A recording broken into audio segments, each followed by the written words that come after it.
Hello everyone, welcome to our YouTube channel. आज आपण पाहणार आहोत वर्ग 8वा विषय इंग्रजी पोयम 1.1 बी द बेस्ट या पोयमचे इंग्लिश वर्कशॉप. चला तर मग सुरुवात करूयात.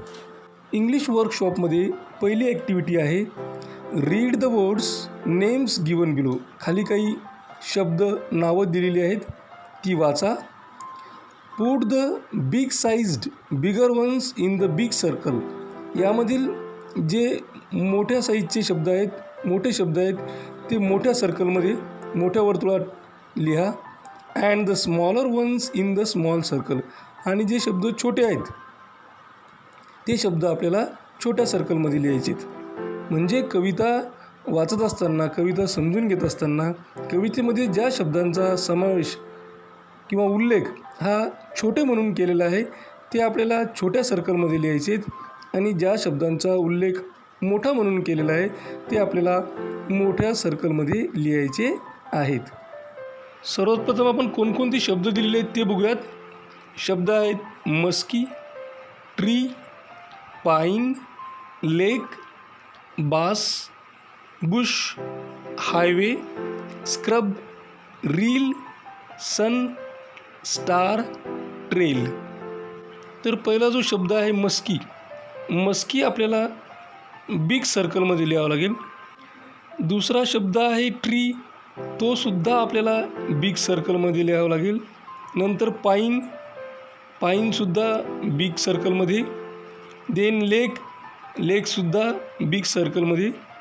बास, बास हा शब्द आपल्याला स्मॉल सर्कलमध्ये लिहावं लागेल. देन बुश, बुश हे सुद्धा छोटं म्हणून स्मॉल सर्कलमध्ये. हायवे बिग सर्कलमध्ये. स्क्रब स्मॉल सर्कलमध्ये. रील स्मॉल सर्कलमध्ये. सन बिग सर्कलमध्ये. स्टार स्मॉल सर्कलमध्ये. आणि ट्रेल स्मॉल सर्कलमध्ये. खूप छान अशा पद्धतीची ही ॲक्टिव्हिटी आहे. यानंतर second activity, form groups of 4. 4 जणांचा एक ग्रुप तयार करा. Read each stanza in the poem turn by turn.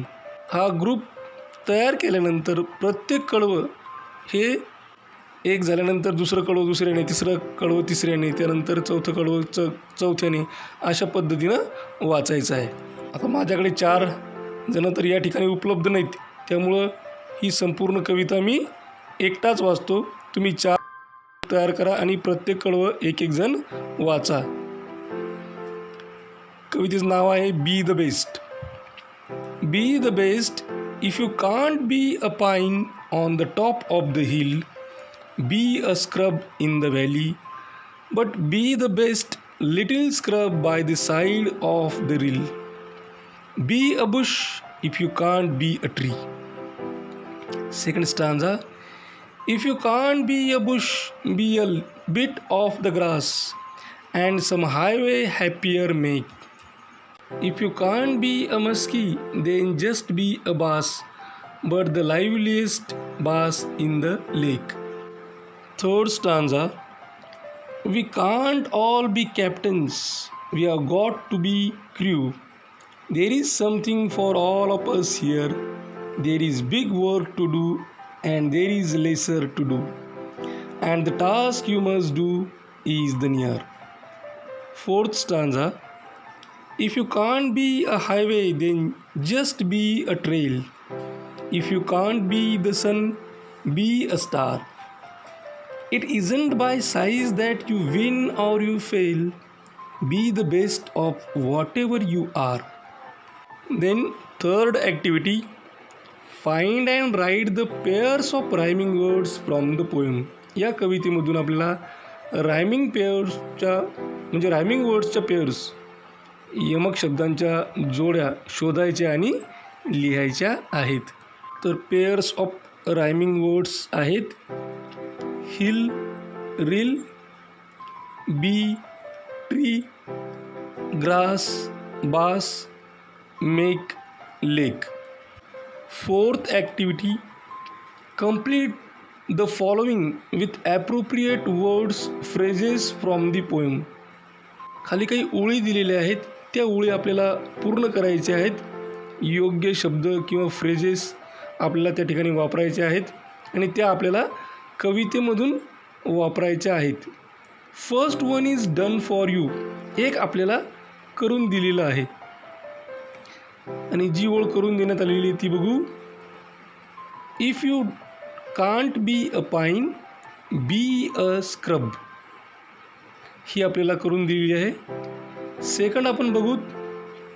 If you can't be a tree then blank space is given that we have to complete. If you can't be a tree, be a bush. Third, blank space, be a bass. Let's complete it. If you can't be a muskie, be a bass.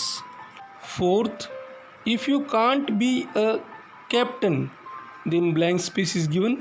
We'll complete it. If you can't be a captain, you can be in a crew.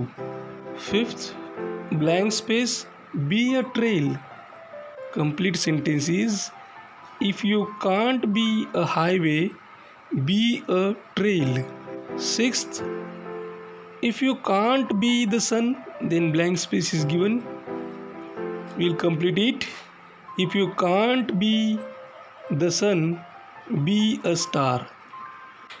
Then move on to fifth activity.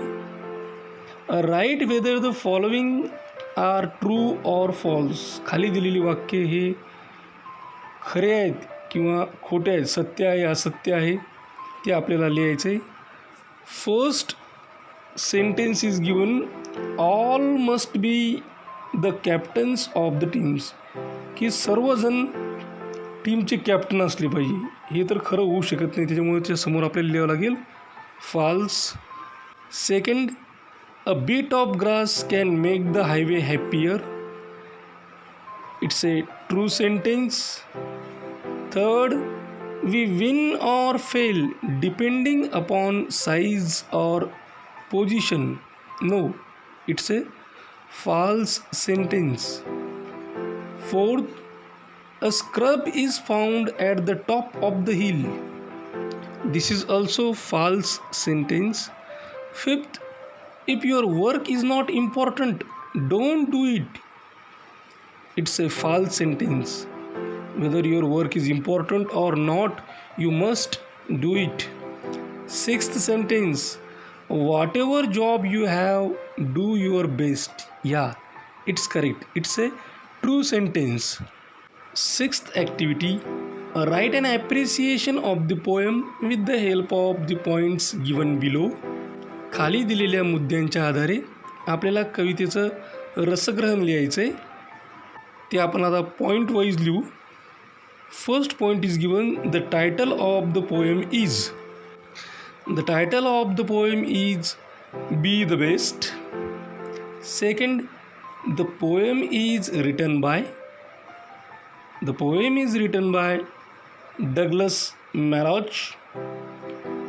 Third, the poem has dash dash stanzas. Each stanza has dash dash lines. The poem has 4 stanzas. Each stanza has 4 lines. Fourth, the lines that rhyme in each stanza are.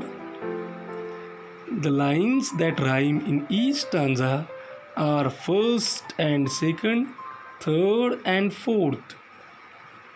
Fifth, the poet compares big things with. The poet compares big things with small things. Sixth, blank space is a repeated expression in the poem. If you can't be is a repeated expression in the poem. Seventh, the line I shall always remember is. The line I shall always remember is, be the best of whatever you are. Seventh activity, read the given extract from the poem Little Drops of Water by Julia Fletcher कहाणी. खाली एका कवितेचा उतारा देण्यात आलेला आहे. ज्या कवितेचं नाव आहे लिटिल ड्रॉप्स ऑफ वॉटर. ज्या कवयित्री आहेत जुलिया फ्लेचर कहाणी. तो आपल्याला वाचायचा आहे. Learn it up. आपल्याला ते पाठ करायचे आहे.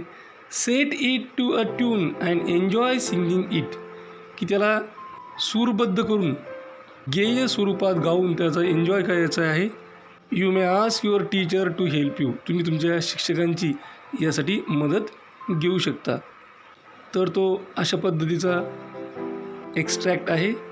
Little drops of water, little grains of sand, make the mighty ocean and the pleasant land.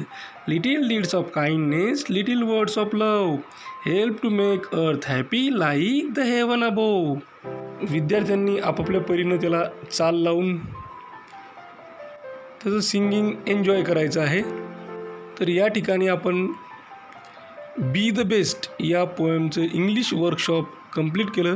अशाच प्रकारचे नवनवीन व्हिडिओ पाहण्यासाठी या चॅनलला सबस्क्राईब करा. आमच्या चॅनलचे सर्वच व्हिडिओज ताबडतोब तुमच्यापर्यंत पोहोचण्यासाठी बेल आयकॉन बटनला क्लिक करा. हा व्हिडिओ तुम्हाला आवडला असेल तर लाईक करा. तुमच्या मित्रमैत्रिणींमध्ये, गरजू विद्यार्थ्यांमध्ये जास्तीत जास्त प्रमाणात शेअर करा.